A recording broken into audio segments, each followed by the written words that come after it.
Hi friends, അസ്സലാമു അലൈക്കും. അപ്പോൾ ഇന്ന് ഞാൻ കൊപ്ര ഉണ്ടാക്കിയതൊന്ന് കാണിച്ചു തരാൻ വേണ്ടിയിട്ടാട്ടോ. ഒരു 35 തേങ്ങ, 37 തേങ്ങ ഉണ്ടായിരുന്നു. അതൊക്കെ വെട്ടി ഉണക്കി അരിഞ്ഞ് വെച്ചതാട്ടോ. അതൊന്നും കൂടെ ഉണങ്ങാനുണ്ട്, ഒന്ന് ഉണക്കണം. അപ്പോൾ അത് എത്ര കിലോ ഉണ്ടെന്നൊന്നും അറിയില്ല. 5 കിലോ ഉണ്ടെങ്കിൽ ആട്ടിത്തരുള്ളൂ എന്നൊക്കെ പറയുന്നുണ്ട്. ഈ 35 എണ്ണം എന്ന് പറയുന്നത് ചെറിയ തേങ്ങയും വലിയ തേങ്ങയും ഒക്കെ ഉണ്ട്. അപ്പോൾ അതാ വെളിച്ചെണ്ണ ആട്ടി കൊടുന്നിട്ടുണ്ട്. അപ്പോൾ ഈ പാത്രത്തിലാണ് ആട്ടി കൊടുത്തത്. അതൊന്ന് തെളിയാൻ വെച്ചതാട്ടോ. ഇനി നമുക്കൊന്ന് കേനയിലാക്കി നോക്കാം എത്ര കിട്ടിയിട്ടുണ്ടെന്ന് അറിയാമല്ലോ. 35 തേങ്ങയാണ് ഉണ്ടാവുക. അപ്പോൾ അതിന് എത്ര വെളിച്ചെണ്ണ കിട്ടിയെന്ന് അറിയാമല്ലോ. എന്തായാലും നമുക്ക് ശുദ്ധമായ വെളിച്ചെണ്ണ കൂട്ടുകയും ചെയ്യാമെന്ന് വിചാരിച്ചിട്ടാട്ടോ. വെളിച്ചെണ്ണക്കാണെങ്കിൽ ലിറ്ററിന് 500 ആയ സ്ഥിതിക്ക് അപ്പോൾ ഇത് കുപ്പി മുറിച്ചിട്ടാട്ടോ അതിൻ്റെ ഒരു തട്ടുണ്ടാക്കിയത്. നമുക്ക് വെളിച്ചെണ്ണ ഇങ്ങനെ വലിയ പാത്രത്തിൽ നിന്ന് ഒഴിക്കുമ്പോൾ പോവാതിരിക്കാൻ വേണ്ടിയിട്ടാണ്. അപ്പോൾ അത് നല്ലൊരു സൗകര്യമായി തോന്നിയിട്ടാണ്. പെട്ടെന്ന് നമുക്ക് ഒഴിക്കാമല്ലോ. അപ്പോൾ അതാ ഇത് ലാഭമാണോ നഷ്ടമാണോ എന്നൊന്നും അറിയില്ല. എന്തായാലും എനിക്ക് ലാഭമായിട്ടാണ് തോന്നിയത് കേട്ടോ. 2 കിലോൻ്റെ കേനയാണ് അത് നിറയെ ഉണ്ടായിരുന്നു. അപ്പോൾ നിറയില്ല, 2 കിലോൻ്റെ കേന എന്ന് പറയുമ്പോൾ ഞാൻ എന്നും വെളിച്ചെണ്ണ ഈ കേനയില മേടിക്കല. അപ്പോൾ 2 കിലോ വെളിച്ചെണ്ണ മേടിക്കുമ്പോൾ അത്ര ഉണ്ടാവാറുള്ളൂ. അപ്പം നമുക്ക് ഞാൻ മട്ട് വെച്ചിട്ടൊരു കാര്യം ചെയ്യാനുണ്ടായിരുന്നു. വെളിച്ചെണ്ണ കുറച്ചും കൂടെ എടുക്കാണ്ട് കേട്ടോ. അപ്പോൾ അതിന് വേണ്ടിയിട്ടാണ് ഇതാ ഈ ഒരു മട്ടുണ്ടല്ലോ. അപ്പോൾ ഇത് നമ്മളിങ്ങനെ കളയാൻ പോണതാണ്. അപ്പോൾ ഇത് നമുക്ക് ഒരു പണിയുണ്ട് ഇതിൽ നിന്നുള്ള വെളിച്ചെണ്ണ എടുക്കാൻ വേണ്ടിയിട്ട്. കണ്ട, ഇത് ഈ കീടനിൽ നിന്ന് നമുക്ക് നല്ലോണം വെളിച്ചെണ്ണ കിട്ടും കേട്ടോ. അപ്പോൾ അതും കൂടി ഒന്ന് കളയണ്ടല്ലോ. ഇപ്പോഴത്തെ വെളിച്ചെണ്ണ വിലക്കനുസരിച്ച് നമുക്ക് കുറച്ച് ഒരു ശകലം പോലും കളയാൻ പറ്റൂല.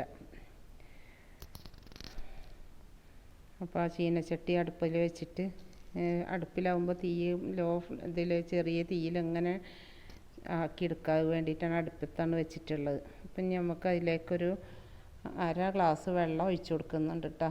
ഈ പാത്രത്തിലേക്ക് ഒഴിച്ചിട്ട് ഒഴിക്കാം നമുക്ക്. അപ്പോൾ വീഡിയോ ഇഷ്ടമായാൽ ലൈക്ക് ചെയ്യാനും സബ്സ്ക്രൈബ് ചെയ്യാനൊന്നും മറക്കരുത്, സപ്പോർട്ട് ചെയ്യണം. അപ്പോൾ ഇതിൽ കാര്യമായിട്ടൊന്നുമില്ല, എന്നാലും ഇത്ര കിലോ, ഒരു 35 തേങ്ങ വെച്ചിട്ട് ഇത്ര കിലോ വെളിച്ചെണ്ണ കിട്ടിയെന്നുള്ള ഒരു ഇത് വേണ്ടിയിട്ട് ഇങ്ങനെ എല്ലാവർക്കും അറിയാൻ വേണ്ടി ചെയ്തതാണ്. നമ്മൾ വീട്ടിൽ കേട് വന്നതും പഴയ തേങ്ങകളും ഉണങ്ങിയതൊക്കെ ഉണ്ടാവുമല്ലോ, ഒക്കെ അടുത്ത് ചെയ്യുകയാണെങ്കിൽ ഈ വെളിച്ചെണ്ണ വിലയിൽ നമുക്കതൊരു വല്ലാത്തൊരു സഹായമാവുമല്ലോ. അപ്പോൾ അത് ആ കീടനെ അടുപ്പത്ത് വെച്ചിട്ടുണ്ട് കേട്ടോ. അപ്പോൾ അതൊന്നിങ്ങനെ ഇളക്കി കണ്ടാൽ തെളിഞ്ഞ് കുറഞ്ഞ് ചെറുതായി തീയിൽ ഇങ്ങനെ ഇടക്കൊന്ന് ഇളക്കി കൊടുത്താൽ മതി. അപ്പോൾ അത് അതിലുള്ള വെളിച്ചെണ്ണ തെളിഞ്ഞ് വരുന്നേ കാണാണ്ടോ. അപ്പോൾ അതൊന്ന് ആ കൽക്കന ആ കീടനൊക്കെ ഒന്ന് മുരിഞ്ഞ് വരുമ്പോൾ അതിലുള്ള വെളിച്ചെണ്ണ ഇങ്ങനെ തെളിഞ്ഞ് വരും കേട്ടോ.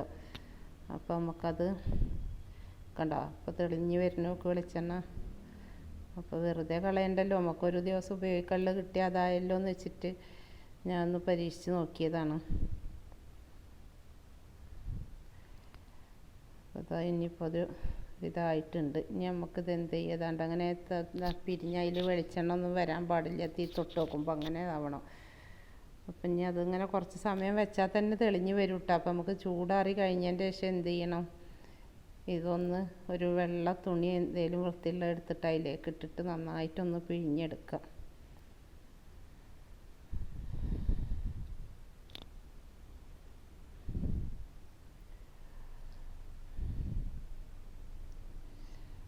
അപ്പം 135-നൊക്കെ വെളിച്ചെണ്ണ കിട്ടിയിരുന്നൊന്നും നമ്മളിങ്ങനൊന്നും ചെയ്യില്ലായിരുന്നു. കീടനെ കൊണ്ട് കളയുമായിരുന്നു. ഇപ്പം ഇത്രയും വെളിച്ചെണ്ണക്ക് വില കൂടി നോക്കുമ്പോഴാണ് നമുക്കിതൊക്കെ ചെയ്യാനൊക്കെ തോന്നുന്നത്. കാരണം എത്ര ആയാലും നമുക്കൊരു വീട്ടിൽ എത്ര കുറച്ച് ആൾക്കാരുണ്ടെങ്കിലും ചുരുങ്ങിയത് 2 കിലോ വെളിച്ചെണ്ണെങ്കിലും വേണമല്ലോ. അപ്പോൾ വെളിച്ചെണ്ണക്ക് വില കൂടിയെന്ന് വെച്ചിട്ട് ഇതൊന്നും കൂട്ടാതിരിക്കാനും പറ്റില്ല. അപ്പം ഇങ്ങനെയൊക്കെ ഓരോന്ന് ചെയ്യേണ്ടി വരും. അപ്പോൾ ഇതാണ്ടോ ആ കീടനിൽ നിന്ന് നമുക്ക് ഇത്രയും വെളിച്ചെണ്ണ കിട്ടിയിട്ടുണ്ട് കേട്ടോ. ഇത് കൊണ്ട് കളയുകയാണെങ്കിൽ നമുക്കിപ്പോൾ കിട്ടും. അപ്പോൾ അത് ഞാനൊരു കുപ്പിയിലേക്ക് ഒഴിച്ച് വെക്കണം. ആദ്യം നമുക്ക് എടുക്കണ കുപ്പിയിലാക്കി വെച്ചിരിക്കുക കേട്ടോ. കാരണം മറ്റേത് നമുക്ക് കുറച്ച് സമയം ഇടിക്കാനുള്ളതല്ലേ, അതുകൊണ്ട്. അപ്പോൾ അതിൽ നമ്മൾ കുരുമുളകൊക്കെ ഇട്ട് വെച്ചിട്ടുണ്ട് കേട് വരാതിരിക്കും.